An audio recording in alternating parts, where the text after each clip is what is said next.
Hi, everyone. Welcome back to the Brawn Body Podcast. In this episode, we're going to be bringing you the best exercises you can do for your back. So this is part of our series on the best exercises by body part.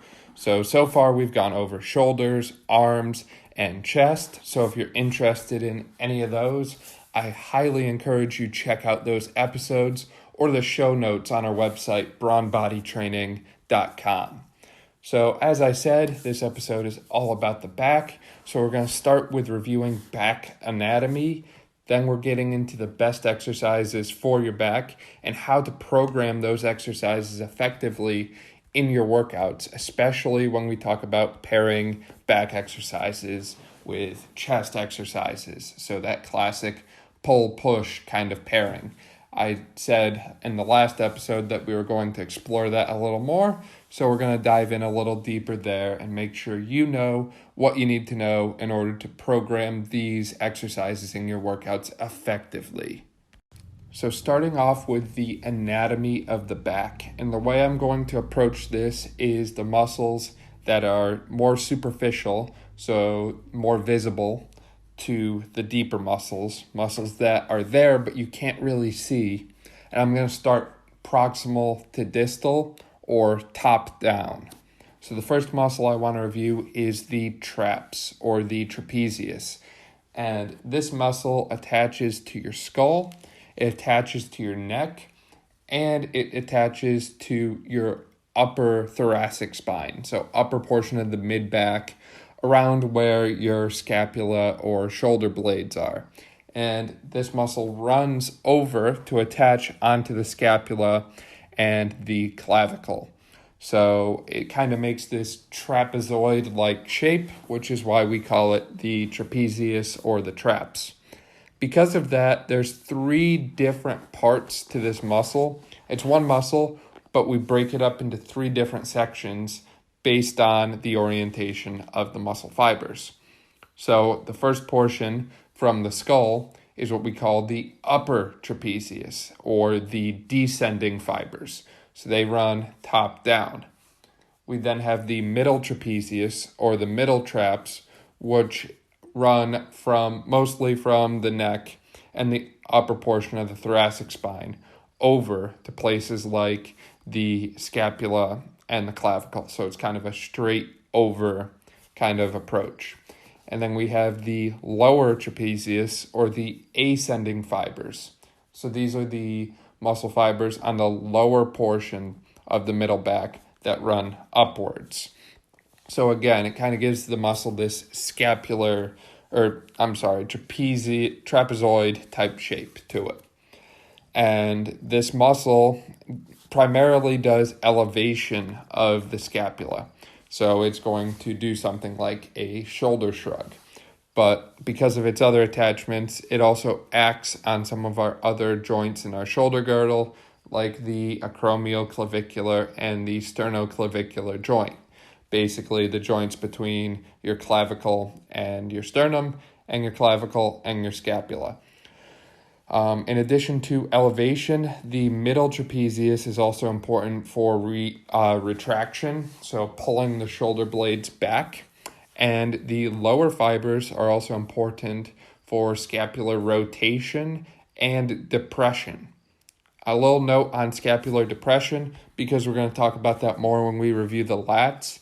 Scapular depression primarily occurs due to gravity. So gravity exerts a downward force on our body, so it's going to pull things down. However, there are certain instances when we need muscles to assist us with depression of our scapula. So think of something like a dip, like a chest dip.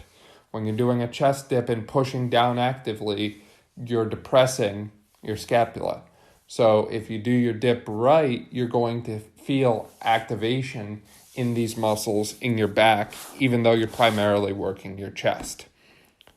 Next, I also want to go over the rotator cuff. So when we talk about the rotator cuff, we typically think of the supraspinatus, infraspinatus, teres minor, and the subscapularis. And I reviewed all of these in the shoulder podcast. However, I wanted to review them again because anatomically speaking, they all attach to the scapula, so they are in the back. They don't really do a whole lot of back type movements because they cross the shoulder joint. They don't originate at the spine and cross the scapula.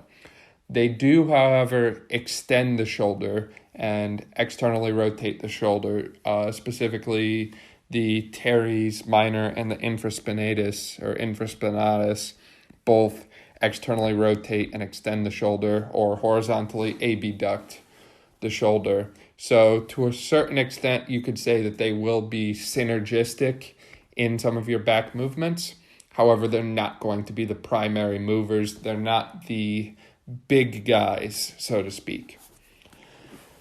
Close to the rotator cuff, we also have the rhomboids. These are more in the middle, basically just deep to the middle trapezius. And they run from the upper portion of your thoracic spine, so upper portion of your middle back, about T2 to T5 is what I see in most books, and they attach to the medial border or the vertebral border or the middle border of the scapula. So they attach right along that middle there. And when I say rhomboids, I'm talking about rhomboid major and minor. You have two of them.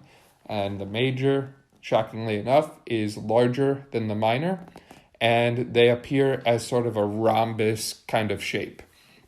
These two muscles are mostly important for retraction, so pulling those shoulder blades back together, things like rows. They also have a little function with downward rotation and elevation, but these are both very much synergistic movements. They are by no means the primary movers in these exercises. So rhomboids, think retraction. And lastly, we have one more after this I forgot about. We have the lats and the teres major, and I'm grouping these two together because they're very similar. So the teres major attaches to the scapula from the lower portion of the scapula and comes over to the arm. It attaches right next to the lats, so they do very similar things. The lats they connect pretty much everything. They're one of the biggest muscles in the body. I think second biggest, bigger than the glute, or just smaller than the glute max, I'm sorry. So they run from the sacrum, the pelvis, the middle back, so specifically thoracic vertebra 6 to T12, and they run all the way over the thoracolumbar fascia, which is this thick, dense connective tissue that covers your middle and lower back. And they attach to the humerus, like the teres major. So this muscle literally connects your lower back, your sacrum, which is where we typically consider the butt to be, and the hips, all the way up to the arm. It's crazy to see how everything's connected here. There's usually a scapular attachment as well because these muscles do a lot for the scapula as well. There's a subset of population, according to the textbooks, that do not have that scapular attachment. However, I'm going over everything here. So at the shoulder, the lats are going to adduct, extend, and internally rotate. So what that's going to look like is pulling the shoulder back behind the body, pulling the shoulder in, and rotating the shoulder in. So this would be your classic lat pull down. So when we do a lat pull down, we're extending our shoulders, we're adducting them because they're coming together, and we're internally rotating. In most cases. Most of the time we want to externally rotate, and I'll go over that more when I talk about them. They also assist in retraction, depression, and downward rotation of the scapula. So again, they typically attach to the scapula, and they're going to do a lot there too because these are big muscles. The last muscle group I almost forgot about was, I lumped these all together, the spinal erectors or erector spinae, which there are 3 of them, the quadratus lumborum, the transversospinalis group, basically a bunch of smaller muscles in the back that are deeper than the muscles that we've talked about so far. You typically won't see these unless you do something like a dissection. And I typically group these with the core because of their role in providing stability to the spine. So as a result, I'm going to skip them for now and go over them in our podcast about the core training. So again, because these muscles act primarily to stabilize the spine, it makes sense to group them with the other muscles that stabilize the spine. There are some other muscles I didn't mention that are very minor. However, I can go over them in a future podcast on more specific things. So those muscles would be like the serratus posterior, which assists in moving the ribs for breathing and respiration.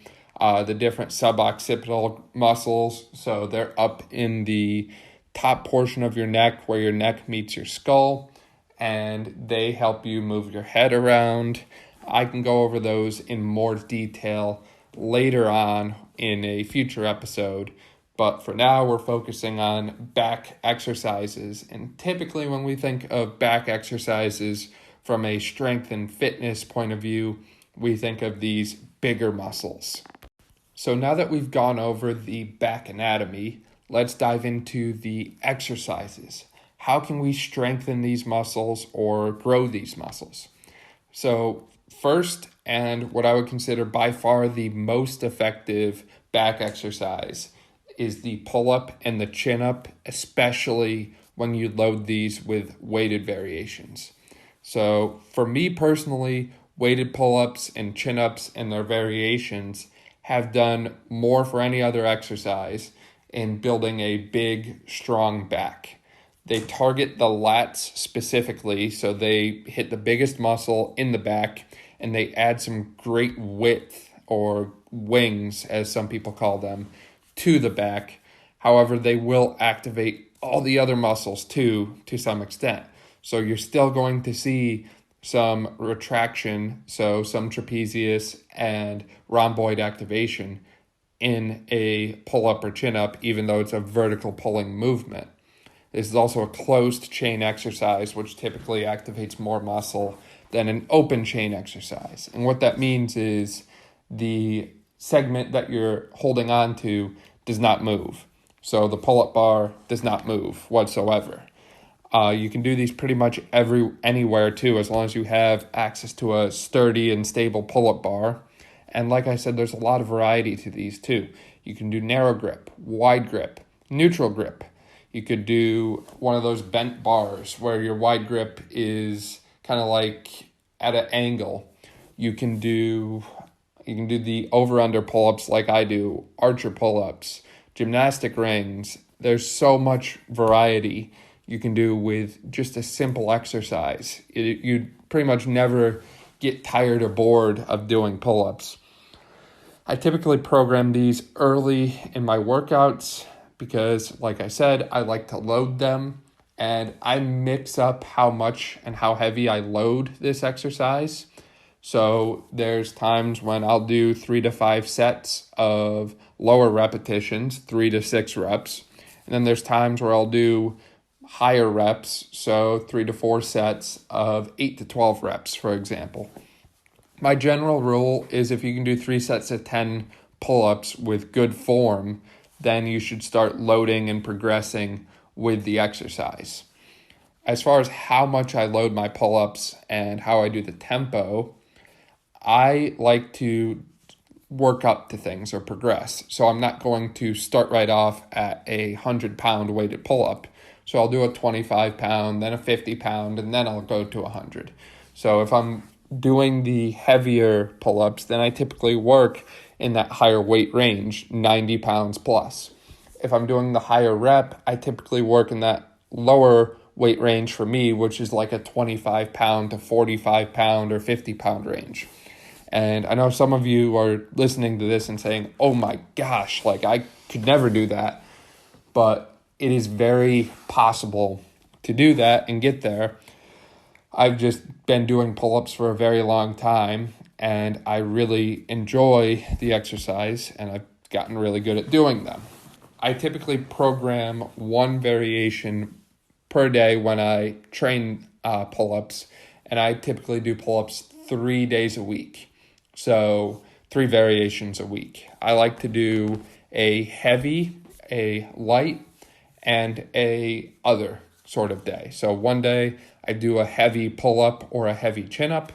One day I do a lighter weight pull-up or chin-up. And one day I do a different variation. So whether that's the over-under pull-up, an L-sit chin-up, neutral grip, I just kind of change it up and get out of the normality of overhand grip or underhand grip. So that variety is very important for me because it keeps the training interesting and things never get stale. I talked earlier about the rotation component. So typically when you see people doing lat pull down or a pull-up, their shoulders rotate internally because that's what the lats do. However, we don't want that because over time that's going to lead to shoulder pain and impingement, which is bad.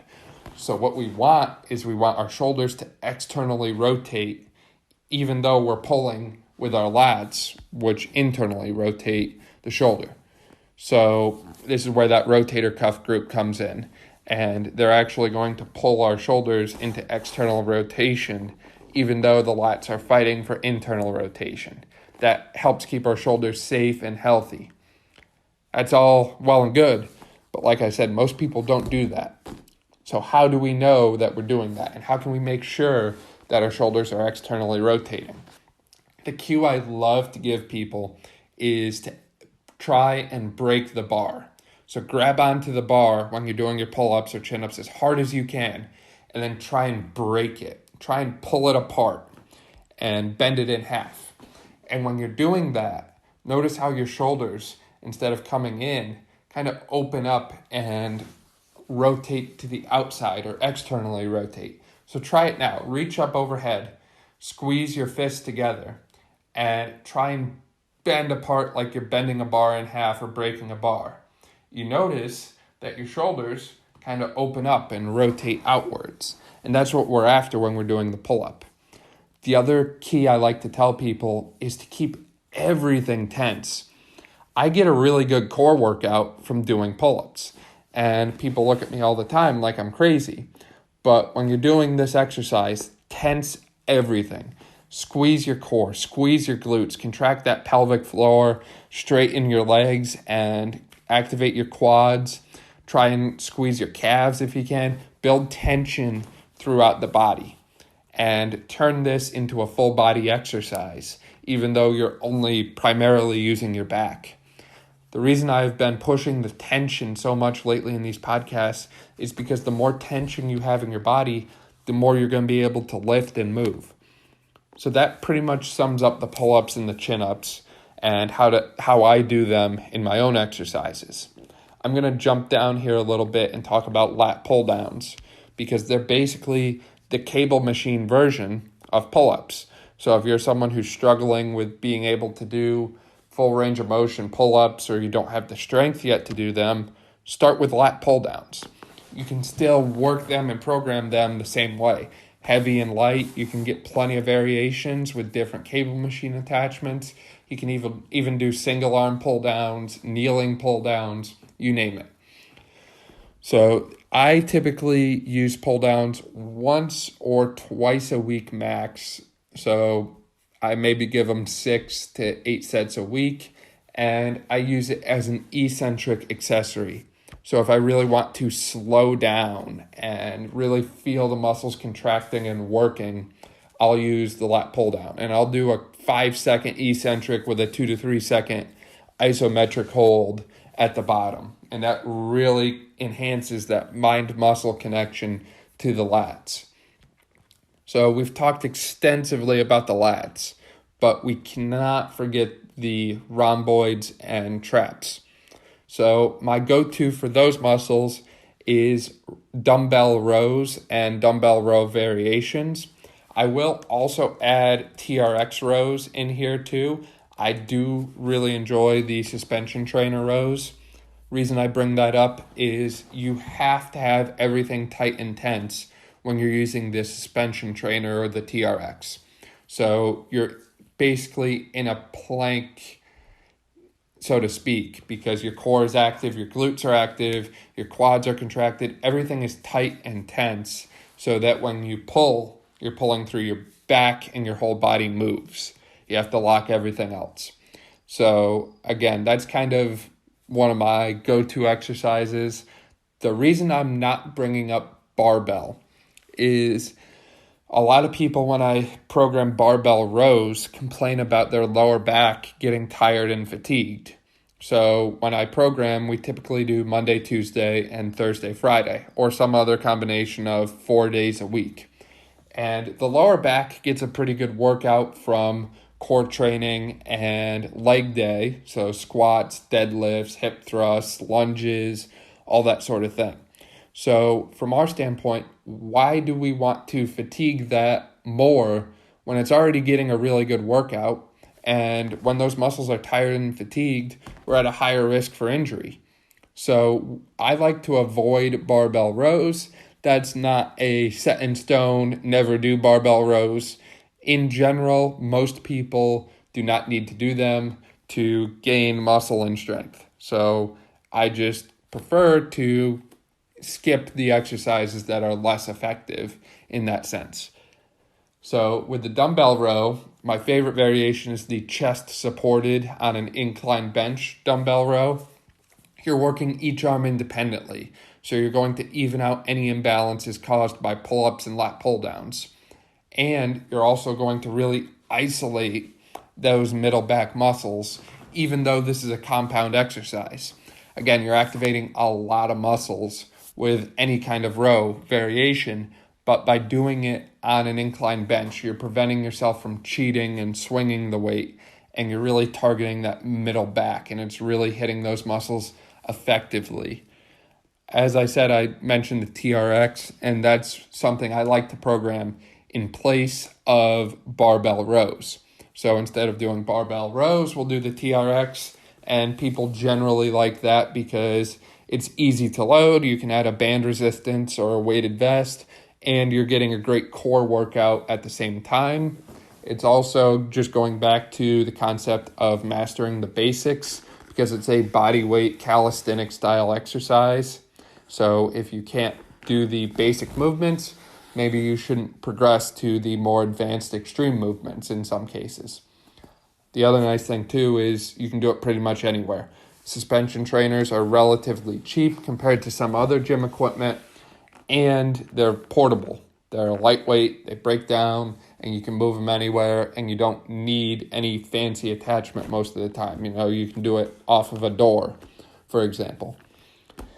So that takes care of the lats, that takes care of the traps and the rhomboids, but there's one exercise that brings everything together better than any other exercise you can do, and that's the deadlift. The reason I bring this up as a back exercise and not a leg exercise is all of the back muscles, the lats, the traps, the rhomboids, the spinal erectors, everything is activated in an isometric contraction to hold the spine steady and stable and to hold onto the bar. So you're activating every muscle in the back. It's an isometric contraction. That's why I still say the pull-up is better than the deadlift for building the back. However, this is still going to pack on some serious strength throughout those back muscles, and it's going to add some great size to the trapezius or the traps. I don't like to do shrugs for the traps because most people have postural imbalances. That's the word I'm looking for. They have tight traps to begin with, and typically one side is tighter than the other. So I try and skip the shrugs in favor for these other isometrics like the deadlift or even farmer walks or farmer carries for the traps. And most people respond very well to them, and they see great growth in their traps without training them directly, just by doing these other compounds. The deadlift, as I said, it's just simple. keep everything straight and tense and pick the bar up, keep good form throughout it. It has that isometric contraction of all those back muscles. It's very easy to load the deadlift heavy. You see people deadlifting over 1,000 pounds. I know that's kind of an extreme case and they're pretty much deadlift specialists, but still, this is an exercise you can really load heavy, and that provides a ton of muscle growth benefits. You're activating almost every muscle in your back and almost every muscle in your legs and pretty much every muscle in your arms because you're gripping really tight on the bar to do deadlifts. So you're activating a ton of muscles, and you're lifting heavy doing it. So that's going to lead to a higher hormone response in the body. So in men, for example, more testosterone, more growth hormone, all those things we think of for muscle growth are released when you're doing these heavy deadlifts. As far as programming, and I'll go back and talk about dumbbell rows quick for programming too, because I just realized I missed that. I like to do deadlifts on their own day, so they get a whole day dedicated to them. And they're usually low to mid set range, so 3 to 5 sets, high weight, low rep, so 3 to 5 rep range for me usually, and that's usually how I program them too.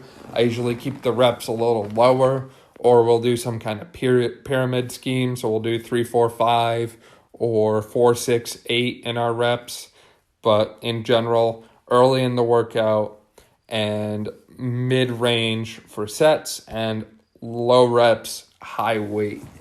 As far as the row variations, I like to do them in the middle of a workout, 3 to 4 sets, 8 to 12 rep range usually.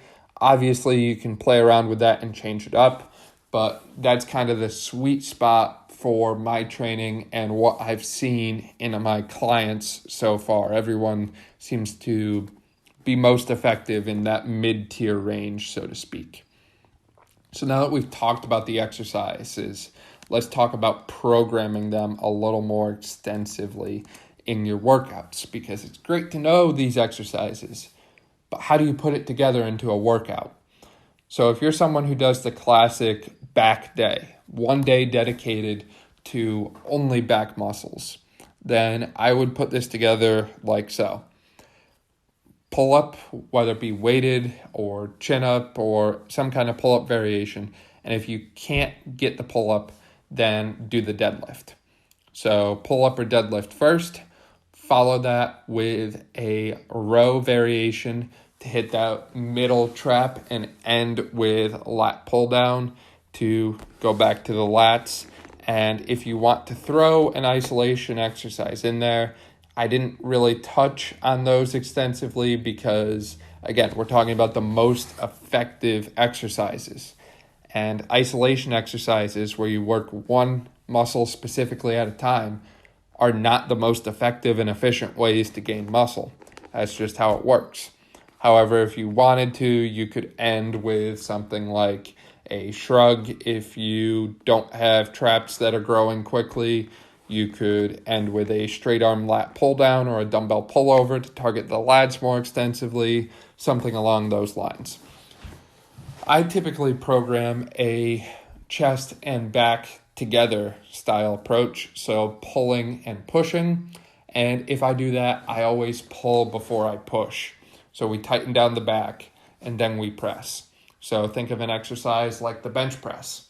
If you have that back activation and tightness in your back, you're going to have a more solid and stable platform to press off of. And that's going to allow you to bench press more weight, which will increase your chest and shoulder and tricep gains.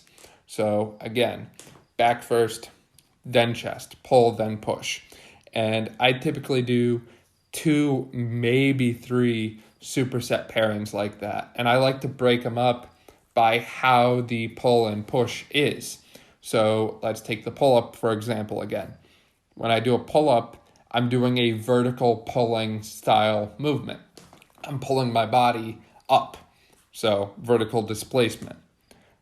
I would pair that with some sort of shoulder press, whether it be barbell or Z press or dumbbell. And the reason I say that is because the shoulder press is a vertical pushing exercise. So I'm pairing vertical pull with vertical push.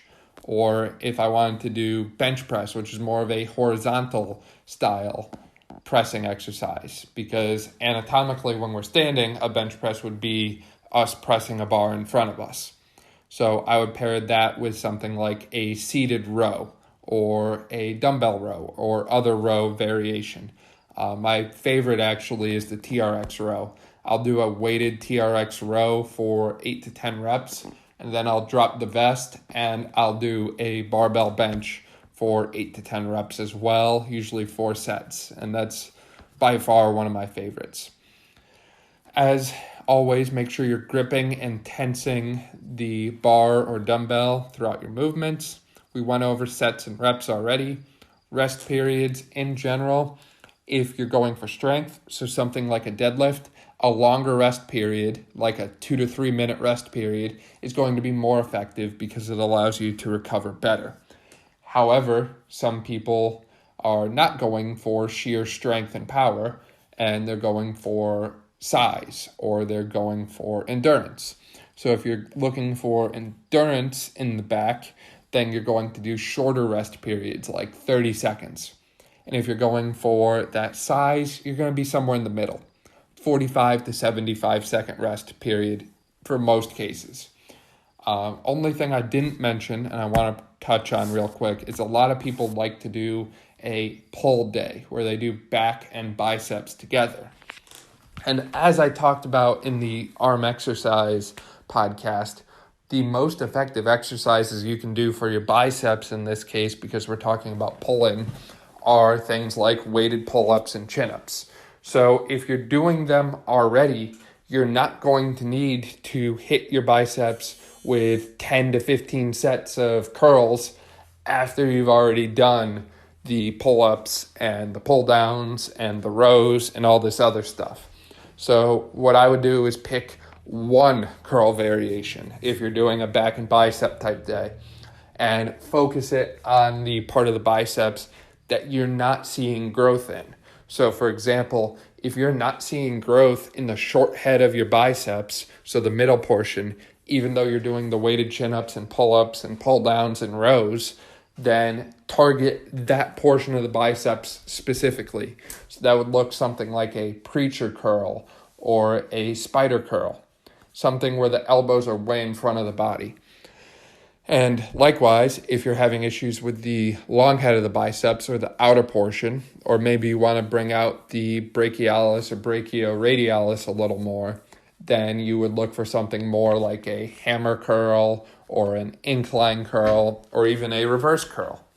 So just kind of targeting those exercises, like 3 to 4 sets is more than enough for most people, to your specific weaknesses or weak points that you want to bring up and bring out a little more. So that's going to do it for today's episode on back exercises, back anatomy, and all about back training. So if you liked this podcast episode or benefited from it in any way, please subscribe and share with a friend. And as always, please make sure to stay in touch with us on social media at Brawn Body, Brawn with a W. We'd love to hear your thoughts and opinions on our podcast and what we're doing. Thanks again for tuning in, and have a great rest of your day.